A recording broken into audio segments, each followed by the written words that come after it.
सभी बालकों और बालिकाओं को मेरा प्यार भरा नमस्कार। आज हम स्टार्ट करने जा रहे हैं समतल में गति यानी कि मोशन इन प्लेन। क्या ये नया चैप्टर है? बिल्कुल नहीं, ये चैप्टर 4 का ही सेकेंड पार्ट है।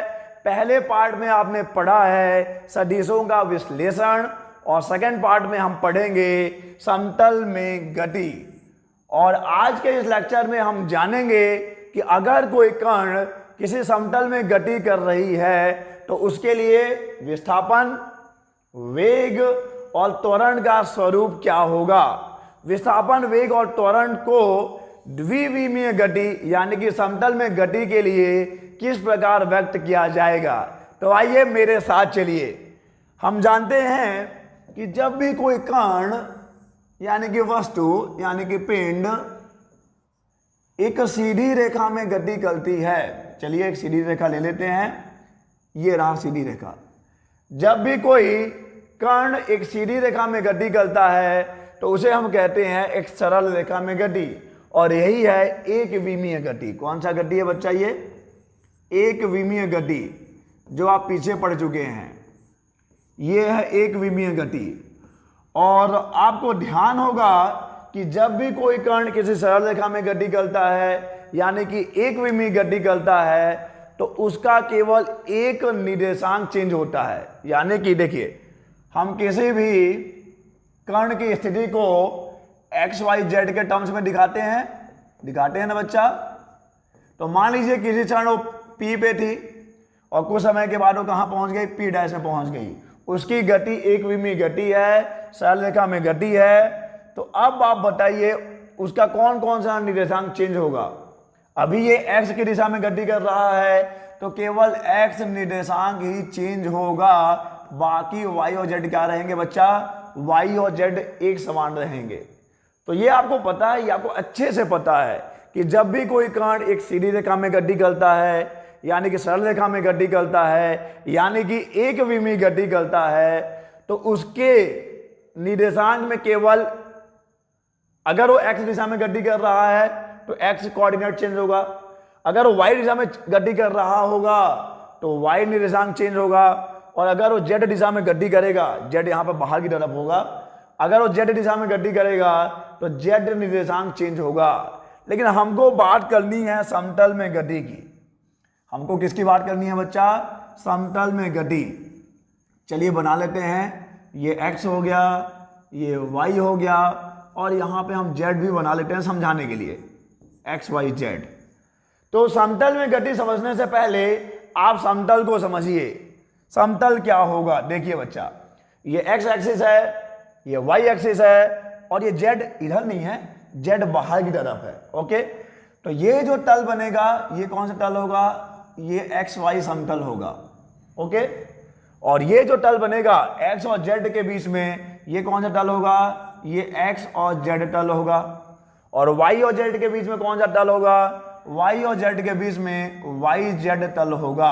जरा समझिएगा, आपको समझा रहे हैं। ओके, जरा ध्यान दीजिएगा इधर। ओके, इधर देखिए आप, ये x हो जाएगा और अच्छा ये ऐसा है, ये x हो जाएगा और ये y हो जाएगा। तो ये जो तल बनेगा ये x y तल है। क्लियर है ये?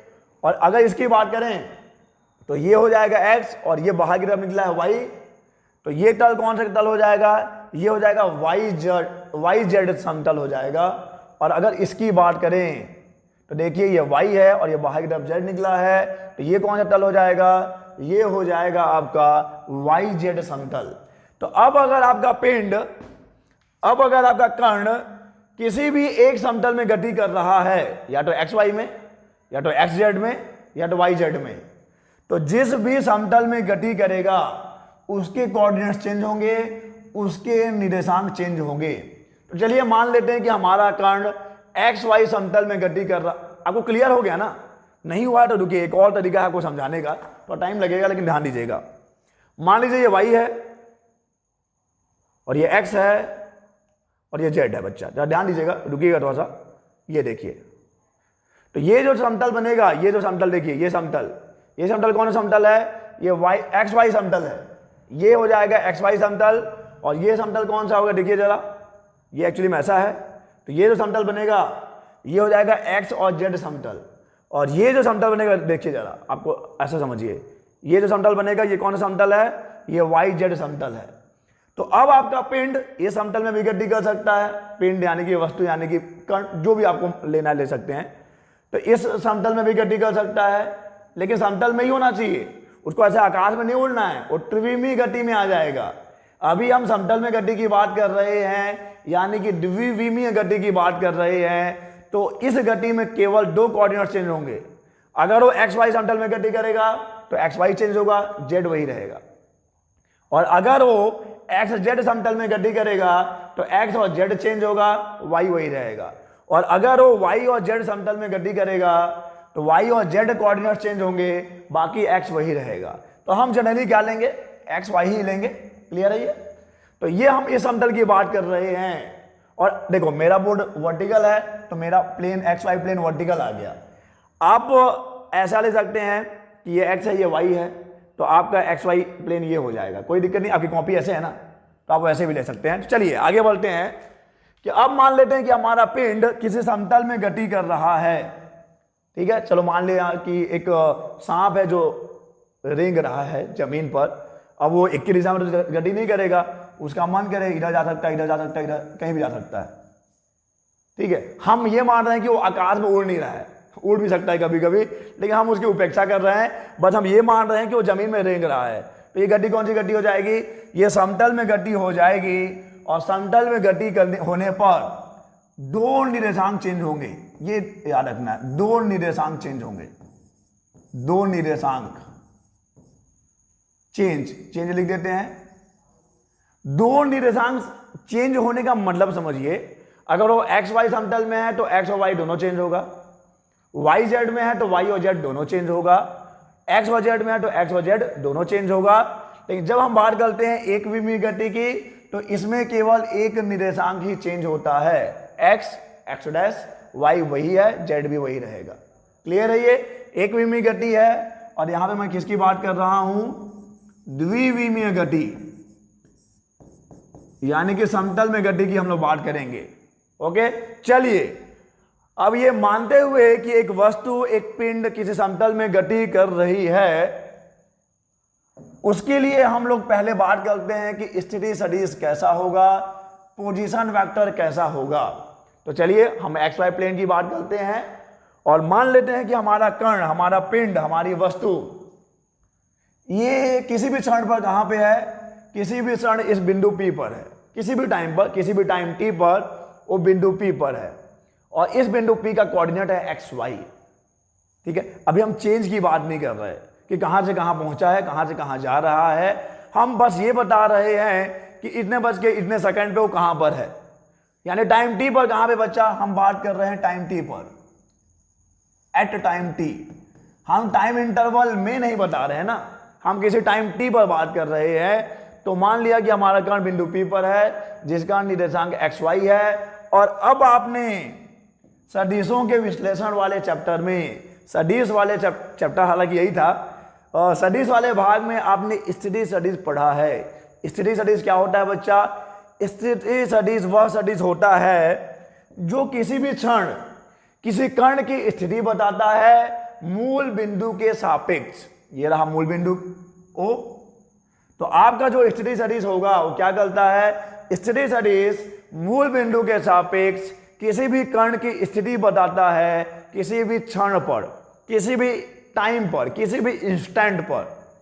और जो आपका स्थिति सदिश है वो 2 चीजों को अपने साथ लेकर चलता है। पहला कि आपकी वस्तु, आपका पिंड, आपका कण मूल बिंदु से कितना दूर है, पहला ये बताएगा कि कितना दूर है, और सेकेंड चीज वो ये बताता है कि उसकी दिशा क्या है, किस डायरेक्शन में है। केवल डिस्टेंस बताने से काम नहीं चलेगा, डायरेक्शन भी बताना है। तो स्थिति सदिश 2 चीजें बताता है कि आपका कण मूल बिंदु के सापेक्ष कितनी दूरी पर है, और मूल बिंदु के सापेक्ष किस दिशा में है। ओके, तो अब चलिए यहां पर ये जो हमारा कण है जो कि अभी बिंदु P पर है, उसका स्थिति सदिश हम लोग कैसे व्यक्त करेंगे, कैसे दर्शाएंगे, आप ध्यान दीजिएगा। क्या ये वेक्टर OP ही स्थिति सदिश है बच्चा? वेक्टर ओपी ही स्थिति सदिश है। चलिए हम उसको दिखाते हैं स्मॉल आर से, ऐसा। क्लियर है? ये कोई दिक्कत यहां पर ओपी, वेक्टर ओपी ही क्या है? स्थिति सदिश है, क्योंकि वही उस कर्ण की स्थिति को दर्शा रहा है, दिखा रहा है मूल बिंदु के सापेक्ष। क्लियर है ये बात? और वेक्टर ओपी को हमने vector R, vector small R ले लिया है। आप चाहें तो कुछ भी ले सकते हैं, लेकिन हम वेक्टर आर ही लेंगे। जनरली बुक्स में स्मॉल आर ही लेके चलता है। ठीक है? तो अब देखिए vector OP is equal to vector R, यही है उस कर्ण की स्थिति सदिश। अब जरा और आगे बढ़ें। अगर मैं बात करूं इस वाले समकोण त्रिभुज की, जरा ध्यान दीजिएगा, इस वाले समकोण त्रिभुज की, अब आपको समझ में आ जाएगा कि आपको पहले सदिश क्यों पढ़ा दिया जाता है। अब आपको समझ में आ जाएगा कि पहले आपको सदिशों का विश्लेषण क्यों बताया गया है। बायो वाले बच्चे जो परेशान हो रहे थे, अरे यार इसमें फिर मैथ्स आ गया, वो भी नया मैथ्स आ गया।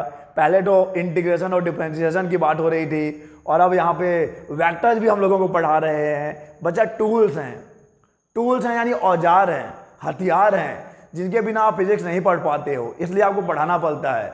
और अगर आप उनसे बचेंगे, मतलब आप अपने साथ हथियार कैरी नहीं कर रहे हैं, आप अपने साथ विपन लेके नहीं चल रहे हो, आप जंग में तो उतर गए हो, बिना हथियारों के उतरना चाहते हो, मारे जाओगे मारे जाओगे। और मैं नहीं चाहता कि ऐसा हो, इसलिए पहले आपको मैथमेटिकल टूल्स के 2 लेक्चर दिए गए, जिसमें आपको बेसिक मैथ्स भी पढ़ाया गया, उसके बाद इंटीग्रेशन और डिफरेंशिएशन भी पढ़ाया गया।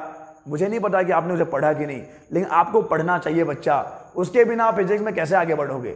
और वेक्टर देखिए, वेक्टर का तो अपना अलग इंपॉर्टेंस है। बिना वेक्टर के फिजिक्स बहुत ही ज़्यादा बेमायने हो जाता है, क्योंकि जहाँ भी हम वेक्टर क्वांटिटीज़ की बात करते हैं, जहाँ पे हम सदिश राशियों की बात करते हैं, वहाँ पे आ ही जाता है वेक्टर अलजेब्रा, सदिश बीजगणित। तो आपको सदिश बीजगणित की भी जानकारी होनी चाहिए। तो चलिए, ये मानते हुए कि आपने मैथमेटिकल टूल्स को गंभीरता से लिया है, आपने वेक्टर्स को बढ़िया से पढ़ा है, हम अपने इस सफर को आगे बढ़ाते हैं। अब देखिए हम बात कर रहे हैं समकोण त्रिभुज ओ, और इसको मैं कुछ ले लूं। चलिए मैं इसको ए ले लेता हूं, ए ले लेता हूं। तो ये हो जाएगा समकोण त्रिभुज। समकोण त्रिभुज देखिए, ये समकोण त्रिभुज बनाया मैंने। पी ए ओ लिख सकते हो या ओ ए पी लिख सकते हो, कोई दिक्कत नहीं है। में ठीक है बच्चा।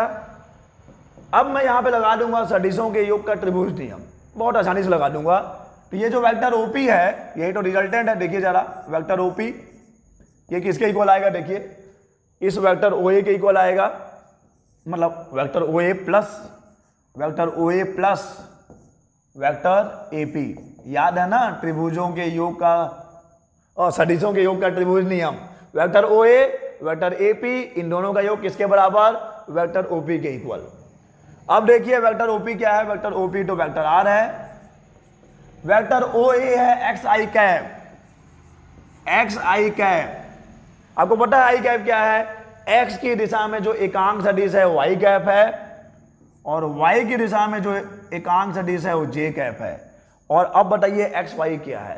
एक्स और वाई इस कर्ण का जो स्थिति सदिश है वेक्टर आर, उसके घटक हैं एक्स की दिशा में और वाई की दिशा में क्रमशः। एक्स और वाई इस स्थिति सदिश के घटक हैं एक्स की दिशा में और वाई की दिशा में। तो अब देखिए, अगर समतल में गति हो रही है तो आपको ऐसे दिखाना है किसी भी कर्ण की स्थिति को। Vector R is equal to X I cap plus Y J cap. Vector R is equal to X I cap plus Y J cap. कोई समस्या, कोई दिक्कत, कोई परेशानी नहीं होनी चाहिए। अगर कोई भी दिक्कत है तो नीचे कमेंट बॉक्स में आप कमेंट करिए। आप जब भी कमेंट करेंगे आपको तुरंत रिप्लाई मिलेगा, अगर मैं जगा रहा तो। कमेंट करने का भी अपना एक टाइम होगा। अब रात को आप 2 बजे करोगे तो हम तो किसी और दुनिया में रहेंगे, तो आप टाइम का थोड़ा ध्यान रखिए। लेकिन कमेंट करिए, अगर शंका रह जाती है, कोई डाउट रह जाता है तो आप फटाक से कमेंट करो, सर इतने बज के, जो वीडियो का जो लेंथ है, इतने सेकंड में आपने जो बताया हमको समझ में नहीं आया, इतने बज के इतने मिनट, मतलब वीडियो में जो लेंथ टाइम होगा उसको, टाइम को मेंशन करते हुए आप बताइए कि यहाँ पे आप जो समझा रहे हैं हमको समझ में नहीं आया, आपका डाउट क्लियर किया जाएगा। क्लियर है? ओके, तो ये हो जाएगा स्थिति सदिश। देखिए यहाँ पर हमने द्विविमीय गति के लिए स्टडी सटीज बताया है। और अब आपको आइडिया हो जाता है कि अगर त्रिविमीय गति होगा तो क्या कर सकते हो आप, कुछ नहीं कर सकते, बस एक और बढ़ा सकते हैं। इतना तो कॉमन सेंस लगाया जा सकता है, जेड के कैप हो जाएगा। फिर ये त्रिविमीय गति के लिए हो जाएगा स्टडी सटीज, ये है द्विविमीय गति के लिए और ये हो जाएगा त्रिविमीय गति के लिए। चलिए आगे बढ़ें और बात करते हैं विस्थापन सदिश यानी कि डिस्प्लेसमेंट वेक्टर की। डिस्प्लेसमेंट वेक्टर, देखिए जो मूल परिभाषा है डिस्प्लेसमेंट का यानी कि विस्थापन का या वेग का या त्वरण का, मूल परिभाषा नहीं बदलेगा। मूल परिभाषा वही है, अंतिम स्थिति और प्रारंभिक स्थिति के अंतर को विस्थापन कहते हैं। वेग क्या है, विस्थापन में परिवर्तन की दर वेग होता है, तो वेग की परिभाषा यहां भी वही है। त्वरण क्या है, वेग में परिवर्तन की दर को त्वरण कहते हैं, तो यहां भी त्वरण वही है। बस हम जब द्विविमीय गति की बात करेंगे तो हमको दो विमाएं लेके चलनी है। हम यहां पे एक्स वाई तल में बात कर रहे हैं तो हम एक्स और वाई दोनों को लेके चलेंगे। वाई जेड में बात करोगे तो वाई और जेड दोनों को लेके चलना है। एक्स और जेड में बात करोगे तो एक्स और जेड दोनों को लेकर चलना है। ठीक है, तो चलिए अब मान लेते हैं कि आपका जो कण है वो किसी भी क्षण कहां पर है, यहां पर है, बिंदु ए पर है, किसी भी क्षण। इस टाइम को मैं ले लेता हूं, चलो टाइम टी पर आपका कण है ए पर। टाइम टी एक क्षण, एक समय, आपका कण कहां पे है, ए पे है। और time T plus del T यानी कुछ समय के बाद टी प्लस डेल टी समय पे वो कहां पहुंच गया है, बी पर पहुंच गया है। और देखिए वो कैसे गया है, ऐसा नहीं कि वो यहां से ऐसे पहुंच गया, वो गति करते हुए किसी क्षण यहां था, फिर वो ऐसे गति करते हुए यहां पहुंच गया, ये पहुंच गया बी पर। जरा ध्यान दीजिएगा आप, ये जो हरी वाली लाइन दिख रही है उस रास्ते जो पहुंचा है। तो अगर आप इसकी बात करेंगे हरे वाली लाइन की, तो ये क्या दिखा रहा है, ये तो चली गई दूरी दिखा रहा है। लेकिन हमको बात करना है विस्थापन की, टी और टी प्लस डेल टी समय अंतराल में, टी और टी प्लस डेल टी समय अंतराल में विस्थापन को कैसे दिखाएंगे, देखिए कैसे करना है। चलो मान लेते हैं कि जब कण समय टी पर ए पर रहा है तो इस ए का स्थिति सदिश कितना है बच्चा, चलो मान लेते हैं ना, मान लेते हैं कि इसका स्थिति सदिश है R1। देखिए यहां पे लिखा हुआ R1, मुझे उम्मीद है कि आपको दिख रहा होगा, वेक्टर R1। और अब ये मान लेते हैं कि जब वो T plus del T time पर बी पर पहुंचा है तो यहां पे उसका स्थिति सदिश है वेक्टर R2। वेक्टर R1 ये है स्थिति सदिश ए का यानी कि पोजीशन वेक्टर ए का, और वेक्टर R2 ये है स्थिति सदिश बी का यानी कि पोजीशन वेक्टर है इस पॉइंट बी का, पॉइंट पोजीशन बी का, स्थिति बी का। तो अब देखिए क्या है परिभाषा, परिभाषा क्या है बच्चा, देखिए विस्थापन सदिश। चलिए विस्थापन सदिश यानी डिस्प्लेसमेंट वेक्टर, इसको हम लोग कैसे दिखाएंगे आपको पता है, हम बताते हैं अंतिम स्थिति माइनस प्रारंभिक स्थिति। तो यहां पे हम दिखाएंगे डेल आर को, यहां पे देखिए ये जो डेल आर दिखा रहा है, तो इसको मैं ब्लू कलर में ले रहा हूं, ब्लू कलर में ये जो दिखाएगा, ये ब्लू कलर वाली जो लाइन दिख रही है आपको, लाइन नहीं बोलना चाहिए, रेखाखंड बोलना चाहिए, ये जो दिखाएगा आपको, ये दिखा रहा है विस्थापन सदिश को, जिसको हम शो कर रहे हैं यहां पर डेल आर से, डेल आर कैप। और ये क्या हो जाएगा, ये हो जाएगा R2 माइनस R1, अंतिम स्थिति माइनस प्रारंभिक स्थिति। अगर केवल एक रेखा में गति होती, एक सरल रेखा में गति होती, तो केवल या तो x दिशा में गति होती, या तो केवल y दिशा में गति होती, या तो केवल z दिशा में गति होती। तो ऐसी स्थिति में आप क्या करते हैं, x2 minus x1, y2 minus y1 या z2 माइनस z1 करते हैं। लेकिन यहां पर समतल में गति है, x कोऑर्डिनेट भी चेंज होगा, y कोऑर्डिनेट भी चेंज होगा, हम स्थिति सदिश लेकर चलेंगे, हम ये बोलेंगे कि भाई स्थिति सदिश चेंज हो रहा है। R2 माइनस R1 कर दिया हमने, और अब देखिए R2 को आप क्या लिख सकते हैं, जरा ध्यान दो, यहां से आप R को समतल में लेना ना, ये त्रिविमीय वाला मत ले लेना, हम बात करेंगे समतल के लिए, ओके। तो आप ये भी कर सकते हो, कोऑर्डिनेट को दिखा सकते हैं, देखिए हमने दिखाया है, कोऑर्डिनेट यहां पर दिखाया गया है आपको, ये देखिए कोऑर्डिनेट, ये है x1 y1 कोऑर्डिनेट, ये है x2 y2 कोऑर्डिनेट।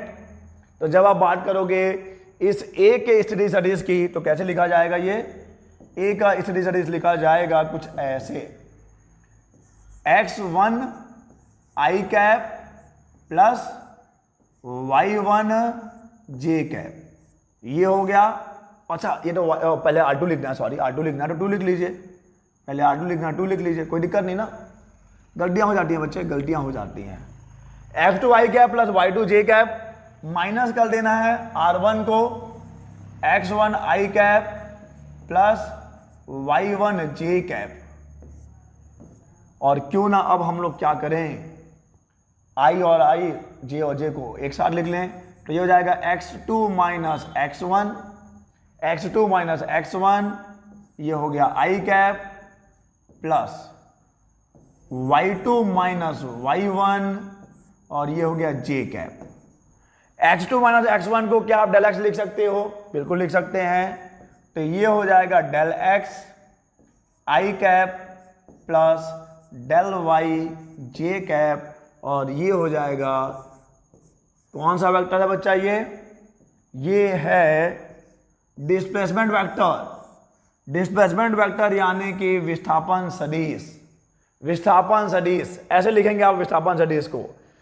अच्छा यहाँ पे लिख भी दूं कि what is the del X, is the del X हो जाएगा x2 माइनस x1, और डेल y क्या हो जाएगा बच्चा, del y is equal to हो जाएगा y2 माइनस y1।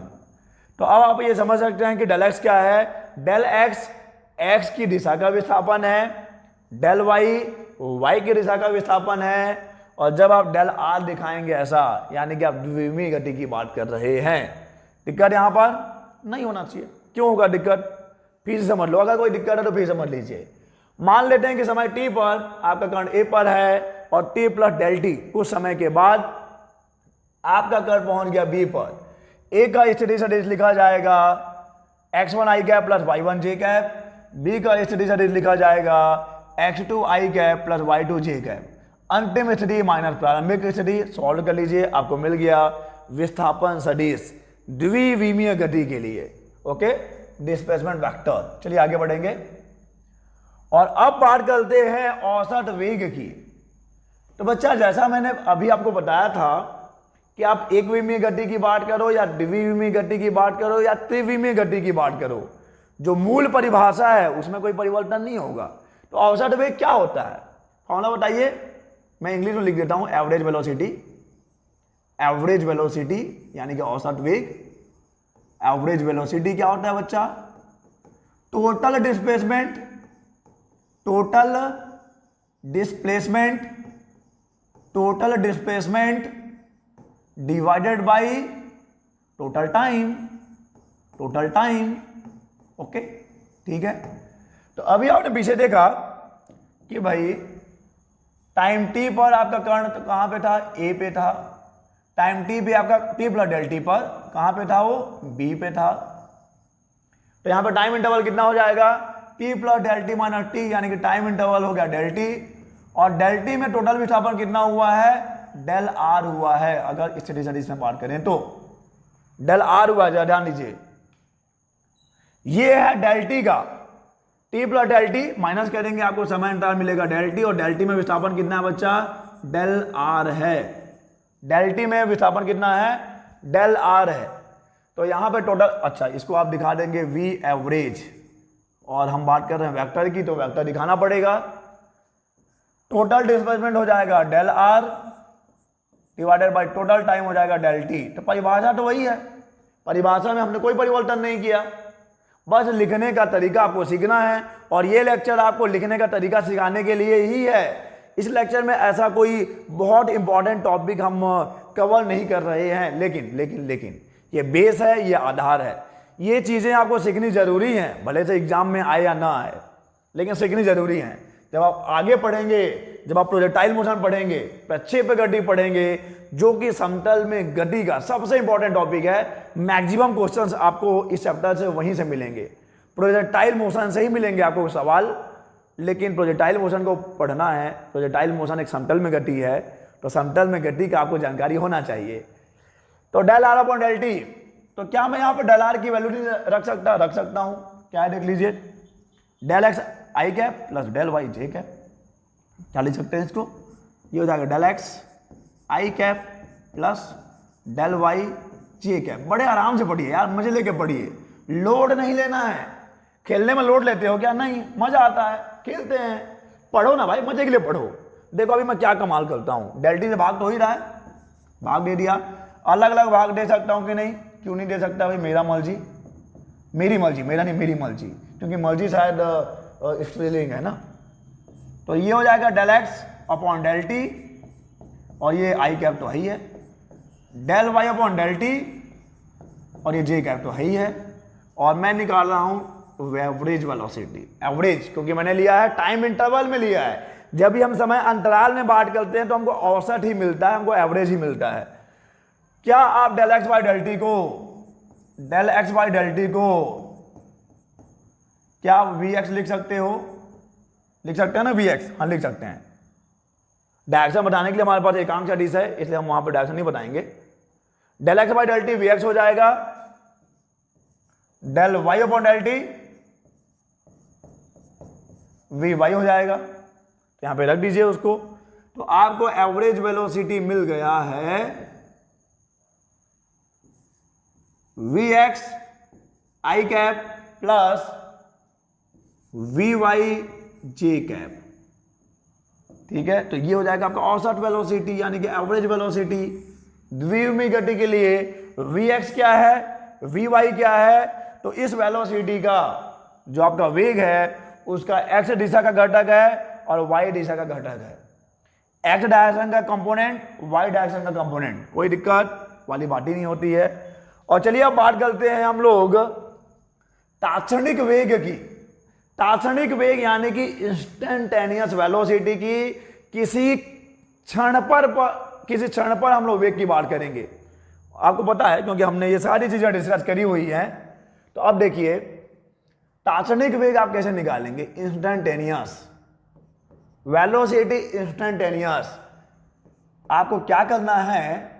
आप करते हैं del R by del T. Okay कर लीजिए, कोई दिक्कत नहीं है, कोई ऐतराज नहीं है। Del R by del T कर लीजिए। बस ये जो समय अंतराल है, limit del T tends to 0 हो जाएगा। क्या करना होता है समझिए, ये पिक्चर अभी के लिए तो है। देखो मान लिया कि किसी भी क्षण टी पर, जो पीछे हमने बात करी है, आपका जो कण पी पर है और अल्प समय अंतराल के बाद कहां पहुंच गया? P1 पे पहुंच गया। तो डेल आर वन डेल, अच्छा ये पहली स्थिति है। अब मैं क्या कर रहा हूं यहां पे देखिए, मैं यहां पर जो समय अंतराल है उसको कम कर रहा हूं। जरा ध्यान दीजिएगा, इस पिक्चर में लोग घंटों देखते हैं जैसे कि किसी की आंखों में डूब गए हो, फिर भी उनको समझ में नहीं आता। अरे ऐसा कुछ नहीं है। देखो ये सारे पिक्चर एक ही हैं, सारे पिक्चर, सारे जो इमेजेस हैं एक ही हैं। ए बी सी डी जो भी है सब एक ही है, एक ही कण की हालात को बयां कर रहे हैं। यहां पे समय अंतराल डेल टी है, हम उस समय अंतराल को कम करते जा रहे हैं। देखिए हम उस समय अंतराल को कम करते जाएंगे। डेल टी टेंड टू 0 का मतलब क्या है? Limit del T tend to 0 का मतलब है कि जो समय अंतराल आप ले रहे हो उस समय अंतराल को कम करिए, कम करिए और कम करिए, और कहां पे पहुंचाइए? डेल टी को 0 कर दीजिए। और जब आप डेल टी को 0 कर देंगे, समय अंतराल को शून्य कर देंगे, तो आप कहां पहुंच जाएंगे? आप किसी क्षण पर पहुंच जाएंगे। आप किसी इंस्टेंट पे बात कर रहे होंगे। देखिए हम कम करते गए, कम किया हमने और कम किया, और हमने इतना कम कर दिया कि हम किसी एक ही पॉइंट पे आ गए। तो ऐसे हालात में हम जो वेग बोलेंगे, ये वेग कैसा वेग होगा? ये होगा तात्क्षणिक वेग, ये होगा इंस्टेंटेनियस वेलोसिटी।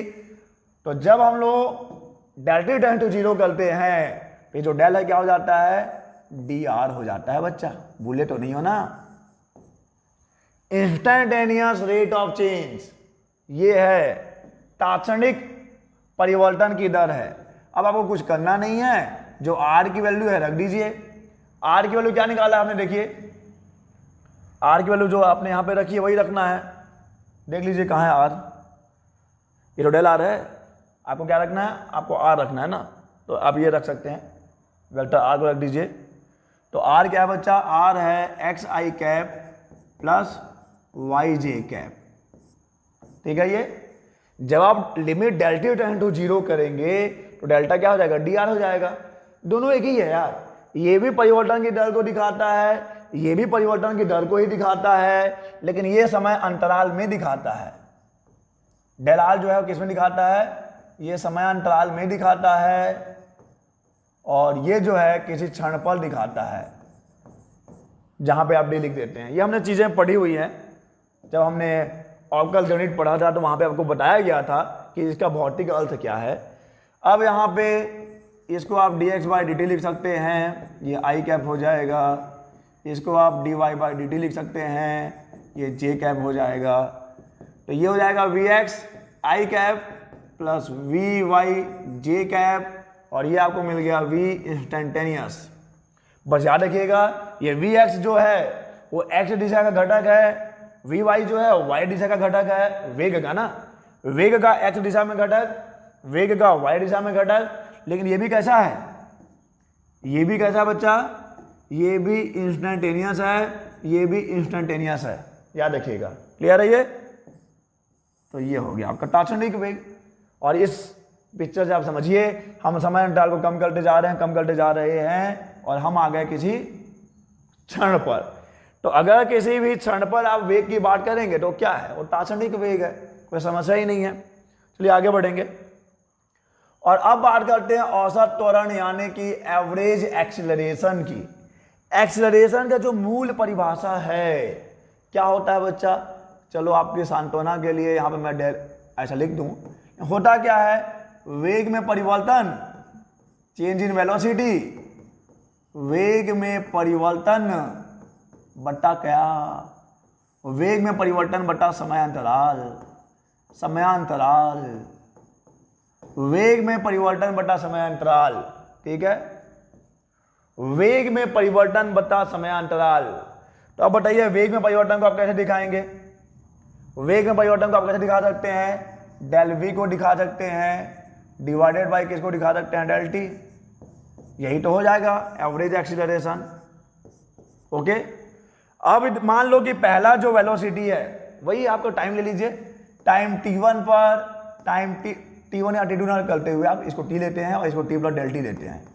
अल्प समयांतराल में बात हो रहा है, लेकिन है यहाँ पर समयांतराल, आप अभी भी बात समयांतराल पे कर रहे हो। तो मान लेते हैं कि यहाँ का वेग v1 है, ठीक है, तो वेग v1 को आप कैसे दिखाएंगे देख लीजिए, और यहाँ का वेग v2 है, तो देख लीजिए v2 को आप कैसे दिखाएंगे। वेग v1 देख लीजिए कहाँ पे है आपका वेग v1, आप v1 को ऐसे लिख सकते हैं, ठीक है, vx1 आई कैप प्लस vy1 जे कैप, ऐसे लिख सकते हैं ना, बिल्कुल लिख सकते हैं। तो ये हो जाएगा vx1 आई कैप प्लस vy1 जे कैप, और वही काम यहाँ के लिए कर लीजिए, ये हो जाएगा vx2 आई कैप प्लस vy2 जे कैप। और जब आप चेंज की बात करते हैं, आप जब डेल वी की बात करते हैं तो आप v2 माइनस v1 करते हैं बच्चे, आप v2 माइनस v1 करते हैं, v2 माइनस v1 करेंगे तो क्या मिलेगा आपको, v2 माइनस v1 करेंगे तो आपको मिलेगा, देखो मैं एक साथ ही लिख दे रहा हूं, ये हो जाएगा vx2 माइनस vx1, ये हो जाएगा आई कैप प्लस, ओके, ये क्या हो जाएगा, ये हो जाएगा vy2 माइनस vy1, ये हो गया जे कैप। तो इसको आप लिख सकते हैं डेल वी एक्स, और इसको अच्छा आई कैप कौन लिखेगा, आई कैप प्लस इसको आप लिख सकते हैं del V Y J cap, तो ये हो जाएगा डेल वी, और अब इसको उठा के आप यहाँ पे रख दीजिए, ये हो गया डेल वी। तो कैसा हो जाएगा ये हो जाएगा del V X I cap plus del V Y J cap divided by del T हो जाएगा। तो अलग अलग कर लीजिए आप, V X I cap divided by del T plus del V Y divided by del T J cap. कोई दिक्कत मत बोलना, कोई दिक्कत ये है ही नहीं तो बोलोगे क्यों, ठीक है। अब ये क्या हो जाएगा, del V X upon del T क्या हो जाएगा, आपको परिभाषा पता है ना, ये है del V X divided by del T, वेग में परिवर्तन है वाई की दिशा में, और ये डेल वी वाई क्या है, वेग में परिवर्तन है वाई की दिशा में, और डिवाइडेड बाय समय अंतराल करोगे, अगर मालूम है क्या मिलेगा, ये मिल जाएगा ए एक्स, ये मिल जाएगा ए वाई। त्वरण की परिभाषा यही है, वेग में परिवर्तन, वेग में परिवर्तन डिवाइडेड बाय समय, डिवाइडेड बाय समय। एक्स की दिशा के लिए है तो ए एक्स, वाई दिशा के लिए है तो ए वाई, तो ये हो जाएगा ए x I cap plus A Y J cap, यह आ जाएगा वेक्टर ए एवरेज। ठीक है, ओके। तब आपको आइडिया समझ में आ जाता है कि आपको करना क्या है। आपको जो भी चीज है उसको दो घटक में लिखना है, एक एक्स की दिशा में, एक वाई की दिशा में, क्योंकि हम यहां पर एक्स वाई प्लेन में बात कर रहे हैं। और अब देखिए तात्क्षणिक त्वरण के लिए आप क्या करेंगे, जब आप बात करेंगे ए इंस्टेंटेनियस की, तो कुछ नहीं करेंगे, क्या करना होता है, ये जो समय अंतराल है उसको कम कम कम और कम करके आप एकदम उसको जीरो की ओर अग्रसर कर देंगे, यानी लिमिट लग जाएगा, limit del T tends to zero del V upon del T. तो ये क्या हो जाएगा, लिमिट, अच्छा del T tends to zero कर दिया तो ये D V by D T हो गया, D V by D T हो गया। ठीक है, और अब यहां पे v रख दीजिए। अच्छा पहले समझ लो समझ लो समझ लो, चलो मान लिया कि ये एक क्षण है t जहां पे कण का वेग v है, देखिए ऐसा v है, और ये है क्षण t प्लस डेल टी जहां पे कण का वेग है v डैश। तो यहां पे डेल v की तरह होगा, देखिएगा जरा, इसको देखिएगा आप जरा, आपको पूरी चीजें पढ़ाई जा चुकी हैं, स्टडी से इसलिए पढ़ाया गया है। ये देखिए ये हो जाएगा v, ठीक है, और ये है v डैश। तो परिवर्तन क्या होगा, ये वाला जो है ये परिवर्तन को दिखा रहा है, ये शो कर रहा है डेल वी को। ओके, और यहां पे हमने समय अंतराल को कम किया तो और थोड़ा सा पास आ गया, देखिए तो यहां पे भी देखिए ये v है, ये v डैश है, तो ये डेल वी को शो करेगा। हमने समय अंतराल और कम कर दिया, v डैश डेल वी और कम हो जाएगा। और जब हम समय अंतराल को एकदम जीरो ही कर देते हैं तो हम उसी क्षण पे आ जाते हैं, देखिए, और जब हम उसी क्षण पे आ गए तो ये v हो जाएगा। और देखिए a, अब जब आप बात करते हैं एक विमीय गति की, जब आप एक विमीय गति की बात करते हैं, यानी कि जब कण एक सरल रेखा में गति करता है, तो उस स्थिति में जरा ध्यान दीजिएगा, ये पिंड ऐसे जा रहा है तो इसी दिशा में वेग बढ़ता है और इसी दिशा में वेग घटता है, वही है ना। एक सरल रेखा में जो भी चीजें होती हैं एक सरल रेखा में ही होती हैं। और आपको पता होना चाहिए कि त्वरण की दिशा क्या होती है, त्वरण की दिशा वेग में परिवर्तन की दिशा में होती है, वेग की दिशा में नहीं होती है, वेग में परिवर्तन की दिशा में होती है। तो जब आप बात करते हैं एक विमीय गति की, जहां पे वेग में परिवर्तन भी एक सरल रेखा में ही हो रहा है, इसलिए अगर वेग बढ़ रहा है तो त्वरण इधर होगा, गति की दिशा में ही होगा, और अगर वेग घट रहा है तो त्वरण क्या होता है, गति के विपरीत दिशा में होता है। लेकिन वहां पे चीजें एक रेखा में ही होती हैं। लेकिन जब हम लोग बात करते हैं समतल में गति की, तो देखिए बच्चा, देखिए जरा ध्यान दीजिएगा, ये v है, ये v डैश है, और ये दिखा रहा है डेल v को। तो ये शो किसको कर रहा है, ये शो कर रहा है डेल v को, यानी कि वेग में परिवर्तन को। और त्वरण किसकी दिशा में होता है, त्वरण होता है वेग में परिवर्तन की दिशा में। तो दिस इज डायरेक्शन ऑफ ए, यानी ये किसकी दिशा होगी, ये त्वरण की दिशा होगी। तो यहां पे जरूरी नहीं है कि v के दिशा में ही होगा आपका a। समतल में गति के लिए या इसके बाद जब आप त्रिविमीय गति की बात करते हैं तो वहां पे वो किसी और दिशा में भी हो सकता है, जो कि यहाँ पे हो रहा है। v इधर है, v डैश इधर है, डेल v इधर है, तो आपका जो a होगा वो डेल v के डायरेक्शन में होगा। यहाँ पे डेल v के डायरेक्शन में देखिए, यहाँ पे डेल v के डायरेक्शन में देखिए, और यहाँ पे भी देखिए। वेग में परिवर्तन आप देख चुके हैं पहले ही कि इधर की ओर है, तो वेग तो इधर है, वेग में परिवर्तन की दर इधर है, तो वेग में परिवर्तन की दर की दिशा में होता है त्वरण। तो एक विमीय दिशा में त्वरण जो है वो सरल रेखा में ही होता है। लेकिन जब हम समतल में गति की बात करते हैं तो वहां पे त्वरण जो है किसी और दिशा में भी हो सकता है, किसी अन्य दिशा में भी हो सकता है। देखिए यहाँ पे अन्य दिशा में हो रहा है, वेग इधर की ओर है, हालांकि हम यहाँ पे तात्क्षणिक त्वरण की बात कर रहे हैं, तो वेग तो इधर है लेकिन त्वरण किसी और दिशा में है। ओके, बस आपको ये याद रखना है कि त्वरण किसकी दिशा में होता है, डेल वी की दिशा में होता है। त्वरण किसकी दिशा में होगा, त्वरण डेल वी की दिशा में होगा। तो यहां पे भी जब आप सॉल्व करेंगे तो आपको मालूम है क्या होता है, मैं यहीं तक रहने देता हूं।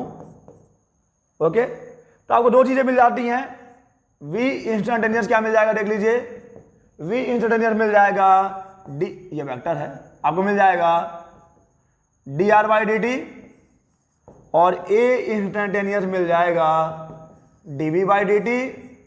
हालांकि आप एक चीज और कर सकते हैं कि आप D V by D T को क्या लिख सकते हैं, D R by D T, V जो है उसको क्या लिख सकते हो आप, D R by D T, तो ये D R by D T भी हो जाएगा, तो ये हो जाएगा D square R upon D T, ऐसा भी लिखा जा सकता है। ये सभी चीजों से आप वाकिफ हो, आप भले से परिचित हो इन चीजों से। अगर आप स्थिति सदिश को समय के सापेक्ष में अवकलन करते हो तो आपको क्या मिलेगा, v इंस्टेंटेनियस मिलेगा। अगर आप वेग सदिश को समय के सापेक्ष में अवकलन करोगे तो क्या मिलेगा, तात्क्षणिक त्वरण मिलेगा। या फिर अगर आप स्थिति सदिश का 2 बार अवकलन करते हैं समय के सापेक्ष तो भी आपको क्या मिलेगा, त्वरण मिलेगा। इसको बोलेंगे ड्यूटी अवकलज। स्थिति सदिश का ड्यूटी अवकलज क्या होता है, स्थिति सदिश का ड्यूटी अवकलज ये होता है, त्वरण होता है। ओके, तो अभी तक आप समझ गए हैं कि भैया जब हम बात करते हैं समतल में गति की तो वहां पे स्थिति सदिश को कैसे दिखाना है, विस्थापन सदिश को कैसे दिखाना है, वेग सदिश को कैसे दिखाना है, त्वरण सदिश को कैसे दिखाना है। चलिए, और अब बात करते हैं एक समान त्वरण से द्विविमीय गति की। और एक समान त्वरण से आप एक विमीय गति पढ़ चुके हैं। एक्चुअली में हम यहाँ बात करते हैं गति के समीकरणों की। जब आप एक सरल रेखा में गति की बात करते हो, एक विमीय गति की बात करते हो, तो गति के समीकरण कुछ ऐसे होते हैं। ये पहला हो गया, और ये हो गया सेकंड वाला गति का समीकरण, और ये हो जाएगा V square equal to U square plus 2as। ये हो गया गति के 3 समीकरण, गति का पहला समीकरण, गति का द्वितीय समीकरण, गति का तृतीय समीकरण। ओके बच्चा, ये तो एक विमीय गति के लिए है। जब आप द्विविमीय गति की बात करोगे तो इन समीकरणों का स्वरूप कैसा होगा, इसको देखते हैं। देखिए, जब आप द्विविमीय गति की बात करेंगे तो आपको x के लिए भी लिखना पड़ेगा, y के लिए भी लिखना पड़ेगा। समझना यही है बस आपको। जब आप द्विविमीय गति की बात करेंगे तो आप किसी भी समीकरण की बात करिए, आपको x की दिशा के लिए भी लिखना पड़ेगा, आपको y की दिशा के लिए भी लिखना पड़ेगा। आपको करके दिखाते हैं। जैसे ये वेग है, तो वेग को आप क्या लिख सकते हैं बच्चा, वेग को आप क्या लिखते हैं, वेग को आप लिखते हैं v(x)i cap plus v(y)j cap, ऐसा है ना। इस वेग के 2 घटक मिलेंगे ना जब आप द्विविमीय गति की बात करोगे, एक x की दिशा में और एक y की दिशा में। और वही काम इस प्रारंभिक वेग के साथ भी होगा। कैसे लिखा जाएगा, ये लिखा जाएगा u(x)i cap plus u(y)j cap. और यही चीज आप इस त्वरण के साथ भी करोगे, त्वरण के भी आपको घटक मिलेंगे। वेक्टर ए क्या हो जाएगा, ax(i cap plus ay(j cap हो जाएगा, ax(i cap plus ay(j cap. अब इन मानों को यहीं रखिए, तो गति का पहला समीकरण कैसा हो जाएगा, v(x)i cap plus v(y)j cap is equal to u(x)i cap plus u(y)j cap plus a है ना, यहाँ पे देखिए, यहाँ पे a है तो a लिखिए। ये हो जाएगा ax(i cap plus ay(j cap. और किसका इंटू है बच्चा, समय का तो इंटू है यार, समय का इंटू है, तो इंटू करिए। तो देखो ux है, देखो i कैप और i कैप की बात करेंगे, j कैप और j कैप की बात करेंगे, तो ux plus ax into T हो जाएगा, और ये हो जाएगा i कैप प्लस, वही काम यहां भी होगा, uy plus ay into T, और ये हो गया j कैप। और अब आप दोनों पक्षों में जो i कैप के गुणांक हैं और जो j कैप के गुणांक हैं उनकी तुलना कर दीजिए। जब आप तुलना करेंगे तो क्या मिलेगा बच्चे, तुलना करने पे आपको मिल जाएगा कि vx इक्वल टू कितना आ जाएगा, vx equal to ux plus ax time T भी तो है, और vy इक्वल टू कितना हो जाएगा, vy इक्वल टू हो जाएगा uy plus ay into T. तो हुआ क्या, जब आप बात करते हैं द्विविमीय गति की, समतल में गति की, तो आपको x के दिशा के लिए भी ऐसा लिख सकते हैं, y के दिशा के लिए भी आपको लिखना पड़ेगा। चलिए अब हम बात कर लेते हैं गति के द्वितीय समीकरण की।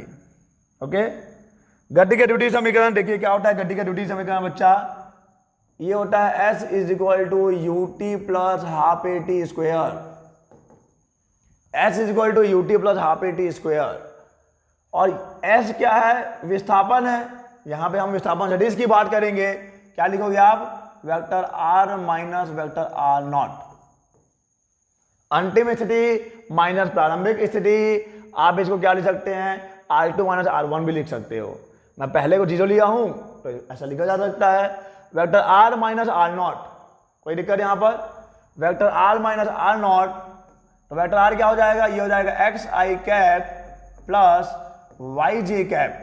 ये सारी चीजें आपको लिखना सिखाना ही इस लेक्चर का मकसद है, कि आप समझो कि जब आप द्विविमीय गति में आते हो तो आपको दोनों दिशाओं के बारे में सोचना है, आपको x के बारे में भी सोचना है, आपको y के बारे में भी सोचना है। X I cap plus Y J cap minus हो जाएगा यहाँ पे, क्योंकि माइनस तो है ना, यहाँ पे माइनस हो गया, तो ये हो जाएगा X naught I cap plus Y naught J cap. Okay, ये हो जाएगा X minus X naught I cap plus Y minus Y naught J cap. तो ये है विस्थापन सदिश जब हम बात करेंगे द्विविमीय गति की। ठीक है, अच्छा है, बढ़िया है। तो चलो अब यहाँ पे रखना चालू करते हैं।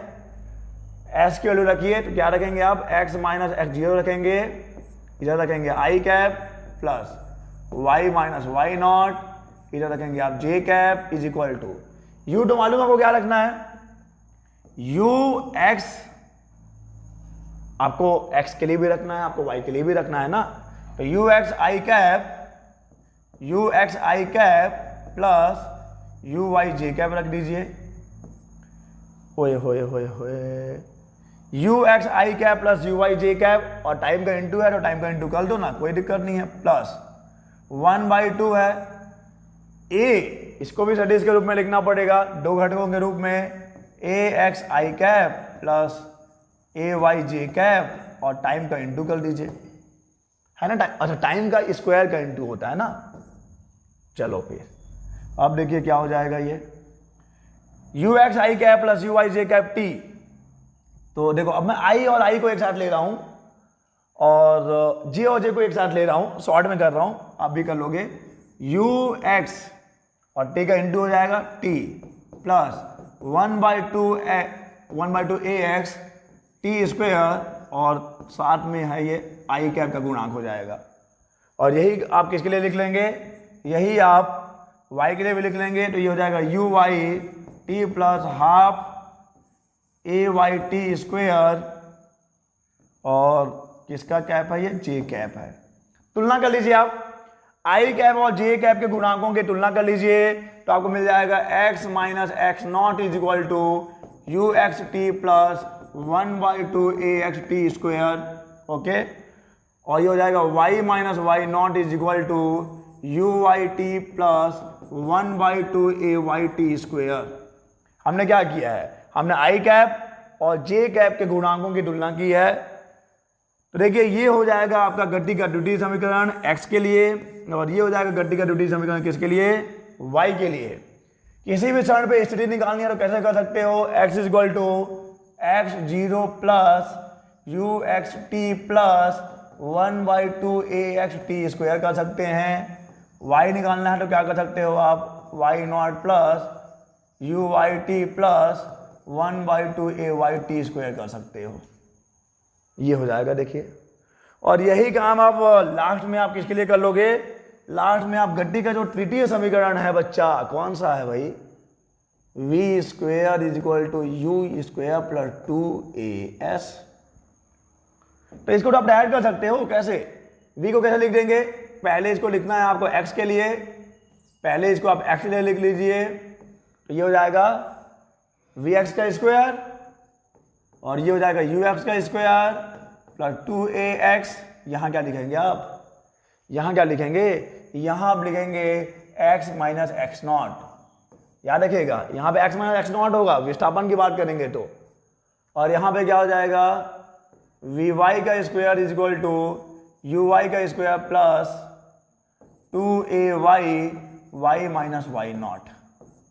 ओके, तो आपको करना क्या है बच्चा, जब आप द्विविमीय गति की बात करते हो तो आपको x और y, क्योंकि हम यहाँ पे x y तल की ही बात कर रहे हैं, तो ऐसा नहीं कि यहाँ पे हमेशा x y ही रहेगा।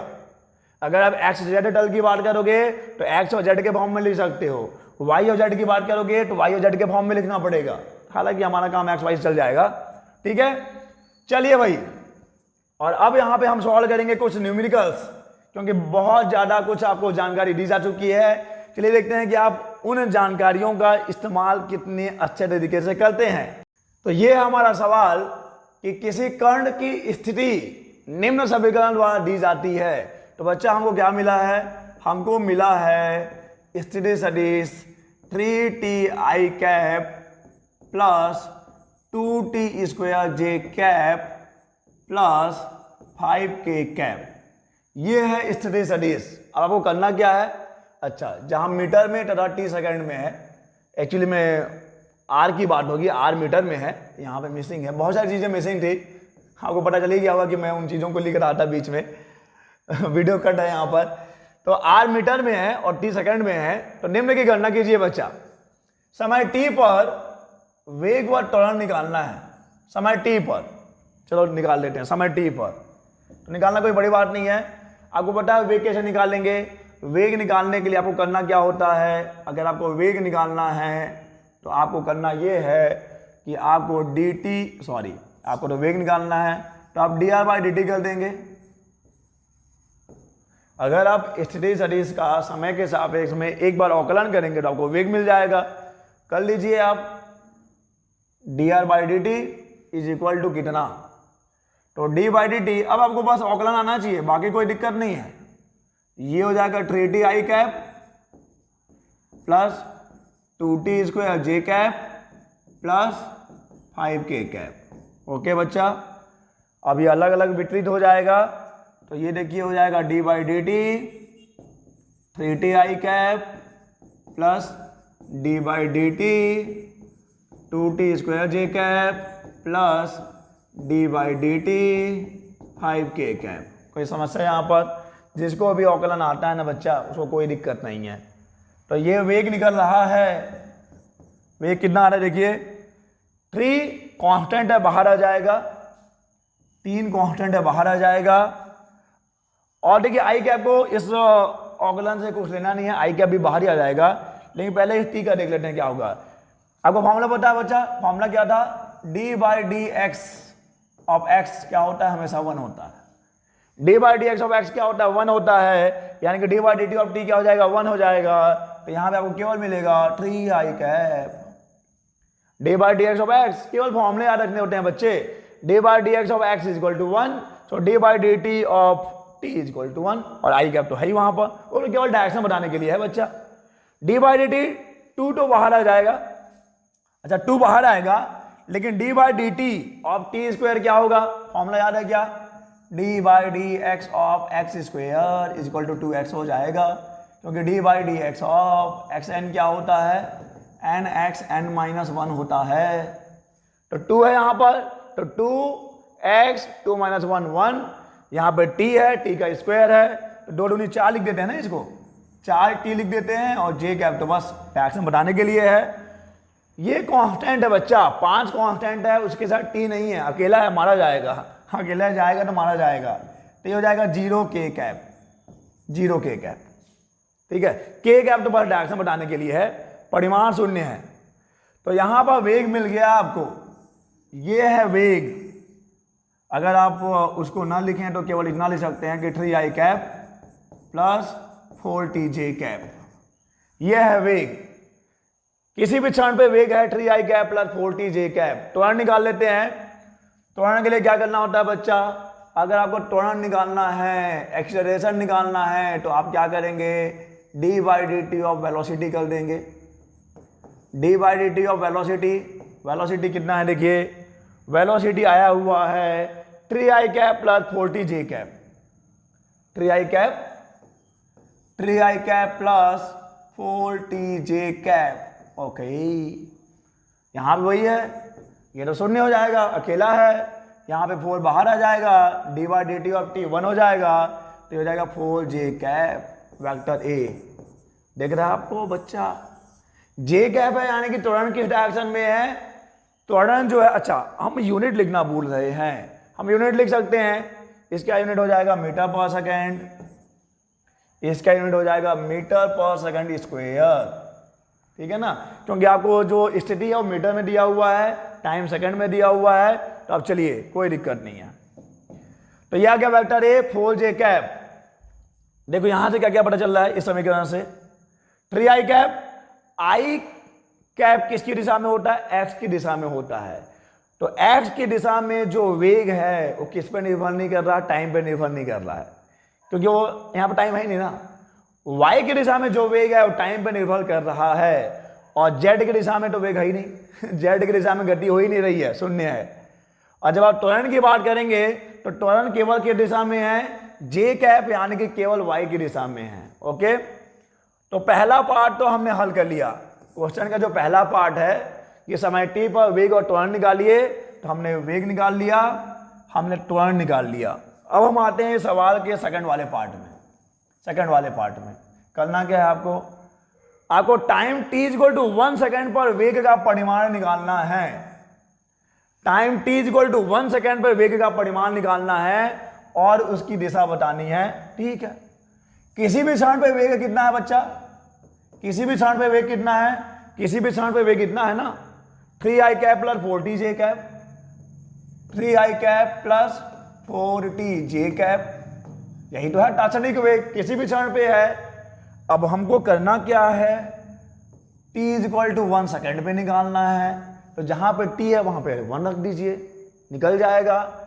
तो वेक्टर v 1 सेकेंड पे ना, 1 सेकेंड पे, अच्छा ऐसे लिखते हैं थोड़ा सा, t इक्वल टू 1 सेकेंड क्या हो जाएगा, यहां तो है ही नहीं, यहां पे रख देंगे आप 1, तो ये आ गया, तो ये आ गया t इक्वल टू 1 सेकेंड पे वेग। अब देखिए याद है क्या आपको, आपने लिखा था, तो ये क्या दिखा रहा है, ये दिखा रहा है vx को, ये दिखा रहा है vy को। vx कितना है, 3 मीटर पर सेकेंड है, vy कितना है, 4 मीटर पर सेकेंड है। परिमाण निकालना है, किसी भी सदिश का परिमाण आप कैसे निकालते हैं, मॉड निकालना है, तो कैसे निकालेंगे, रूट ओवर vx का स्क्वायर प्लस vy का स्क्वायर निकालेंगे आप, रूट ओवर vx का स्क्वायर प्लस vy का स्क्वायर, तो ये हो जाएगा रूट ओवर 3 का स्क्वायर प्लस 4 का स्क्वायर, 3 का स्क्वायर 9, 4 का स्क्वायर 16, 25, 5 मीटर प्रति सेकेंड। ये है t इक्वल टू 1 सेकेंड पे ये वेग का परिमाण है 5 मीटर पर सेकेंड। ओके, 5 मीटर पर सेकेंड। डायरेक्शन भी निकालना है, तो डायरेक्शन कैसे निकालोगे आप, मान लीजिए कि वो x से थीटा कोण पे है, तो tan थीटा इक्वल टू कितना हो जाएगा, vy अपॉन vx हो जाएगा। सो tan थीटा इक्वल टू कितना हो जाएगा, vy कितना है बच्चा, vy है 4/3 हो जाएगा, ये 4/3। तो थीटा इक्वल टू हो जाएगा tan इनवर्स 4/3। क्या ये सारी चीजें आपको समझ में आएंगी, जब तक आप सदिश नहीं समझे रहोगे। अब आपको उसका वैल्यू समझ में आ रहा होगा कि भाई हाँ सदिश क्यों पढ़ाया गया है, सदिश क्यों पढ़ाया जाता है। ओके, बहुत इंपॉर्टेंट टॉपिक है बच्चा, आप ऐसा ना समझें कि आप बायो वाले हैं तो आपको क्या जरूरत है जरूरत, इसलिए आपको सिलेबस में दिया गया है। Theta equal to tan inverse 4/3, ये है डायरेक्शन। चलिए अब देखते हैं कि क्या है हमारा अगला सवाल। ये है हमारा अगला सवाल कि एक कण समय t इक्वल टू 0 पर, समय t इक्वल टू 0 पर मूल बिंदु से 5.0 i कैप मीटर पर सेकेंड के वेग से xy तल में चलना प्रारंभ करता है। तो बात हो रही है t इक्वल टू 0 पर, और कण चलना प्रारंभ करता है, यानी उसका प्रारंभिक वेग कितना बच्चा, प्रारंभिक वेग है u। और अगर आप इसको द्विविमीय गति के लिए लिखें तो कैसे लिखते हैं, आपको x का भी टर्म लेना पड़ेगा, आपको y का भी टर्म लेना पड़ेगा। तो यहाँ पे ux कितना है 5.0 y कैप हो जाएगा, uy कितना हो जाएगा 0.0 j कैप हो जाएगा। यानी कि फिलहाल y दिशा में वेग का कोई घटक नहीं है, ठीक है। और अब क्या हो रहा है, अब उस पर एक बल कार्य करता है जिससे उसमें 3.0 i cap plus 2.0 j cap, इसको आप मीटर पर सेकंड में लिखिए, ये वेग है। त्वरण कितना उत्पन्न हो जाता है बच्चा 3.0 i cap plus 2.0 j cap metre प्रति सेकंड स्क्वायर, यह है त्वरण। तो आप अगर देखना चाहें कि किस दिशा में क्या घटक है तो आप इससे तुलना कर सकते हैं, ठीक है, ax ay। तो अब आपको करना क्या क्या चीजें हैं देख लीजिए। आपको जिस क्षण पे कर्ण का x निर्देशांक 84 मीटर है, यानी कि उस क्षण की बात करनी है जब कर्ण x दिशा में कितना दूर जा चुका है 84 मीटर, उस क्षण पर y का निर्देशांक क्या होगा। जब आपका कर्ण x डायरेक्शन में 84 मीटर आगे जा चुका है तो y दिशा में कितना आगे गया होगा, ये पूछा गया है। तो पहले आपको क्षण निकालना पड़ेगा कि किस क्षण पर वो इतना दूर गया है, तब आप उस क्षण पर ये निकाल पाएंगे। और इस क्षण का कर्ण का चाल क्या होगा, यानी कि कुल मिला के पूरा का पूरा जो क्वेश्चन टिका हुआ है इस क्षण पर टिका हुआ है। किस क्षण की बात हो रही है, बात हो रही है कि इस क्षण पर कहां पहुंच जाता है 84 मीटर पर। पहले हम लिख लेते हैं गति का द्वितीय समीकरण, s इक्वल टू होता है ut plus half A T square. लेकिन अगर मैं इसको समतल में गति के लिए लिखूं तो क्या लिखूंगा, वेक्टर r इक्वल टू क्या लिखेंगे, vector u t plus 1/2 vector a t square. और ये विस्थापन सदिश को आप क्या लिखेंगे, vector r minus r not vector, यही तो विस्थापन हो जाएगा, इज इक्वल टू इसके भी दो घटक मिलेंगे ux i cap plus uy j cap, और t तो है वही तो है 1/2 ax i cap ay j cap, और ये हो जाएगा t स्क्वायर। कोई दिक्कत यहाँ पर। अब आप यहाँ पर r माइनस r नॉट को जब आप x और y के फॉर्म में लिखते हैं तो क्या मिलता है आपको, आपको मिलता है x minus x not i cap plus y minus y not j cap.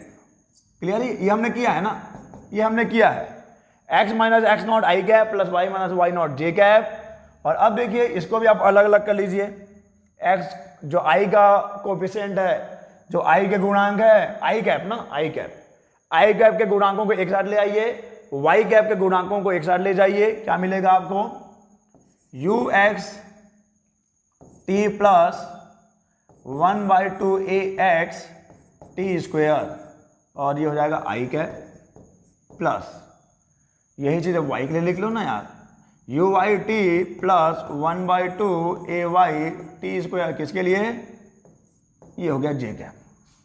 अब आप तुलना कर लीजिए, तुलना करेंगे तो क्या मिलेगा, x minus X naught is equal to U X T plus 1/2 A X T square, y minus Y naught is equal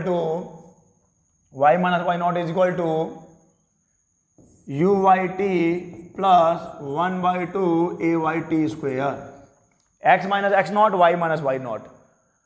तो अब देखिए एक्स नॉट कितना है बच्चा, एक्स नॉट वाई नॉट कितना है, एक्स नॉट भी 0 वाई नॉट भी 0, क्यों, क्योंकि प्रारंभ में t इज इक्वल टू 0 पर कर्ण कहाँ पे है, कर्ण मूल बिंदु पर है। कर्ण कहाँ पे है, कर्ण मूल बिंदु पर है, और मूल बिंदु का निर्देशांक कितना होगा 0 0 होगा। तो ये समीकरण क्या हो जाएगा, x इज इक्वल टू, कहाँ गया भाई, x इज इक्वल टू आ जाएगा U X T plus half A X T square, y is equal to U Y T plus half A Y T square. Clear है ये। चलिए अब value put करने का टाइम आ गया, लेकिन सवाल ये है कि यू एक्स कहाँ पे है, यू वाई कहाँ पे है, ए एक्स कहाँ पे है, ए वाई कहाँ पे है। तो आपको यहां से मिल जाएगा, देख लो कहां से मिल जाएगा बच्चा, ये ले लेता हूं मैं, ठीक है। ये क्या है बच्चा? क्या ये यू एक्स है? बिल्कुल। क्या ये यू वाई है? ओके। ये क्या है बच्चा? ये ए एक्स है? बिल्कुल। और ये क्या है? ये ए वाई है। तो पहले आप इनको लिख लीजिए। यू एक्स कितना है देख लीजिए, U X is equal to कितना, देखिए U X is equal to 5.0 है, और ऑब्वियस सी बात है ये भी मीटर पर सेकंड में ही होगा। यू वाई तो 0 है, कोई दिक्कत नहीं है। उसके बाद ए एक्स रख लीजिए कितना है, ए वाई रख लीजिए कितना है, ए एक्स है, A X is equal to 3.0, A X is equal to 3.0 metre पर सेकेंड है, और ए वाई देख लो कितना है, ये है 2 मीटर पर सेकेंड स्क्वायर होना चाहिए, ठीक है, 2.0 मीटर पर सेकेंड स्क्वायर, ठीक है। ये अब आपके पास यू एक्स भी है, यू वाई भी है, ए एक्स भी है, ए वाई भी है, इसको यूज करिए, इसको यूज करिए, यूज करना आना चाहिए, यही तो सिखाना है आपको। तो अब देखिए एक्स की बात करते हैं, अब हम वो क्षण निकाल लेंगे, अब हम लोग क्षण निकाल लेंगे जब वो एक्स कितना है, 84 मीटर है। तो रखते हैं यहां पे 84 मीटर रख दिया। प्रारंभिक वे कितना बच्चा, एक्स की दिशा में 5.0 है, टाइम नहीं मालूम है आपको, कितने समय में पहुंचा है कहां मालूम है आपको, 1/2 ए एक्स कितना, देखिए ए एक्स 3 है, ए एक्स 3.0 3 ही है, इंटू टी का स्क्वायर हो जाएगा। अब इसको सॉल्व करना है आपको, इसको सॉल्व करेंगे टी निकालेंगे आप, तो ये हो जाएगा 84 प्लस 5.5 लिख लेते हैं, प्लस ये हो जाएगा 1.5, या फिर आप पॉइंट में नहीं जाना चाहते तो आप 2 का पूरा इंटू कर सकते हैं, तो मैं 2 का पूरा इंटू ही कर दूँ, 4 दूनी 8 हो जाएगा, 8 दूनी 16 हो जाएगा, 4 दूनी 8, 8 दूनी 16, 5 दूनी 10t आ गया, और ये हो गया 3t स्क्वायर। तो ये बन जाएगा आपका 3t square 10t minus 168 is equal to 0, और ये मिल गया आपको एक क्वाड्रेटिक इक्वेशन, ये मिल गया आपको एक क्वाड्रेटिक इक्वेशन। इसको सॉल्व करेंगे, तो सॉल्व करने का मतलब क्या हो बच्चा, आपको इसका मूल निकालना है, ये आपने बहुत अच्छे से पढ़ा है क्लास 10 में। तो इसके 2 मूल मिलेंगे आपको, एक वर्ग समीकरण है, तो t के 2 मान मिलेंगे आपको, एक मिलेगा 6 सेकेंड और एक मिलेगा -28/3 सेकेंड। ओके, तो अब आपको पता ही है कि इसमें से किसको लेना है किसको नहीं लेना है। टाइम को आप नेगेटिव नहीं ले सकते हैं, तो टाइम इक्वल टू 6 सेकेंड लेंगे आप, यानी कि जब कण x दिशा में 84 मीटर की दूरी पर है, जब कण का विस्थापन x की दिशा में 84 मीटर है, तो कितने समय के बाद है वो, t इक्वल टू 6 सेकेंड के बाद है। ओके, x दिशा में वो कितने दूरी गया है, 6 सेकेंड में 84 मीटर। तो ये आपका वो क्षण है जिस क्षण की वो बात कर रहा है, ये क्षण कितना है, ये क्षण है 6 सेकेंड, और इसी क्षण पे y का निर्देशांक निकाल लेना है, तो आपको यहां से मिल जाएगा।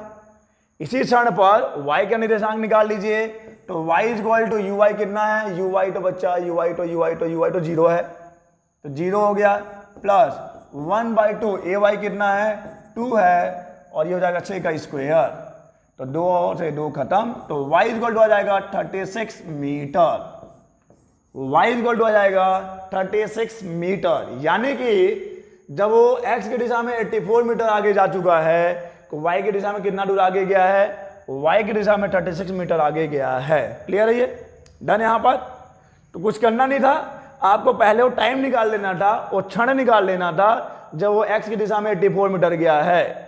और अब क्या करना है आपको बच्चा, इस क्षण पर कण की चाल क्या होगी। देखिए t इक्वल टू 6 सेकेंड वो क्षण आया है जब वो x दिशा में 84 मीटर पे है, और t इक्वल टू 6 सेकेंड पर कण जो है y दिशा में 36 मीटर की दूरी पर है। उसी क्षण पर आपको कण की चाल भी निकालनी है। इस t इक्वल टू 6 सेकेंड पर आपको कण की चाल भी निकालनी है, बड़े आराम से निकलेगा। देखो कैसे, आपके पास x का समीकरण भी है, आपके पास y का समीकरण भी है। अगर आप dx/dt करेंगे आपको vx मिल जाएगा, अगर आप dy/dt करेंगे आपको vy मिल जाएगा। तो पहले आप vx और vy निकाल लीजिए। vx इज इक्वल टू हो जाएगा dx/dt और vy इज इक्वल टू हो जाएगा dy/dt। ओके बच्चा, लेकिन आपको यह भी पता होना चाहिए कि जब हम इस समीकरण की बात कर रहे हैं तो इस समीकरण में हमको कुछ मान भी मालूम है। ux का मान देखो कितना है, 5.0 है। ax का मान कितना है, 3.0 है। तो जब आप इस समीकरण की बात करते हैं तो ये कुछ ऐसा हो जाता है, d/dt। x को आप लिखते हैं क्या, देख लो, पहले लिख ही देता हूं, uxt प्लस 1/2 axt स्क्वायर, ऐसा लिखेंगे आप। लेकिन आपको मालूम है कि ux और ux और ax की वैल्यू कितनी है, तो d/dt व्हाट इज ux बच्चा, ux है 5.0 t प्लस 1/2 ax कितना है देख लो, ax है 3.0, तो ये हो जाएगा 3.0 t का स्क्वायर। ठीक है, इसे सॉल्व कर लीजिए आप। d/dt करेंगे, 5.0 कांस्टेंट है, बाहर आ जाएगा। ओके ना बच्चा, बाहर आ जाएगा। d/dt ऑफ t क्या हो जाएगा, d/dt ऑफ t हो जाएगा 1, यानी कि यहाँ पे 5.0 ही मिलेगा, प्लस 1/2 बाहर आ गया। चलो इसको मैं 3/2 ही बाहर निकाल लेता हूँ, 3/2 ही बाहर आ गया। t स्क्वायर क्या मिलेगा आपको, 2t मिलेगा, 2 और 2 कैंसिल हो जाएगा। ये मिल गया आपको 5.0 प्लस 3t। और अब आपको किस सेकंड पे वेग निकालना है, आपको t इक्वल टू 6 सेकंड पे निकालना है। तो आप यहाँ पे क्या रख देंगे, t इक्वल टू 6 सेकंड रख दीजिए।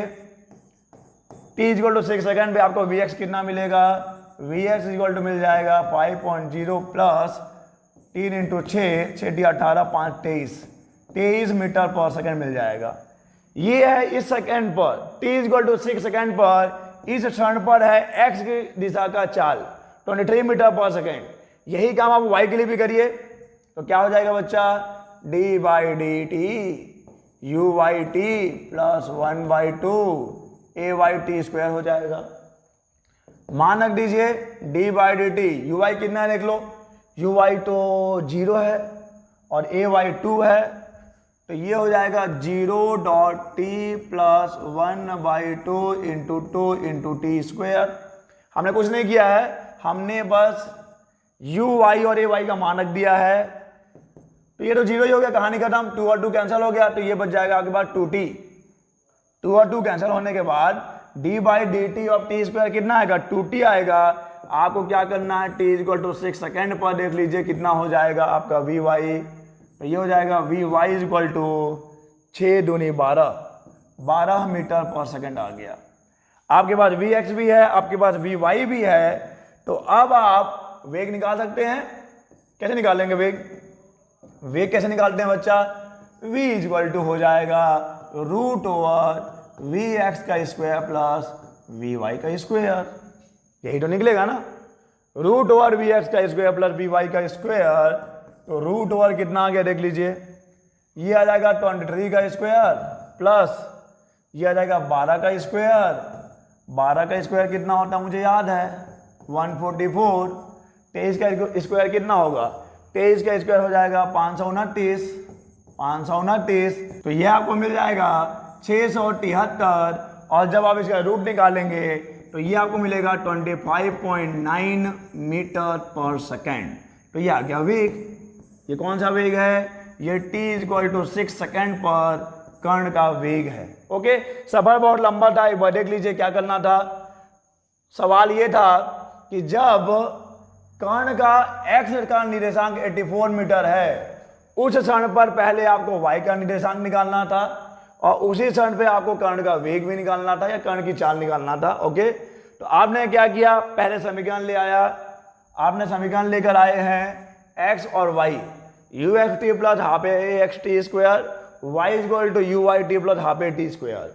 x की वैल्यू जब 84 मीटर है वो क्षण निकाल लीजिए, वो क्षण आपको मिला है t equal to 6 second. Okay, और उसी क्षण पे y निर्देशांक निकाल लीजिए, कितना मिला है 36 मीटर। और जब बात वेग की होती है तो पहले आप vx निकालिए 6 सेकेंड पर, उसके बाद vy निकालिए 6 सेकेंड पर और दोनों का परिणाम ही निकाल लीजिए, आपको मिलेगा 25.9 मीटर पर सेकेंड। ओके, तो आज के इस लेक्चर में बस इतना ही। हम लोग मिलेंगे अपने नेक्स्ट वीडियो में नए टॉपिक के साथ, तब तक के लिए अलविदा।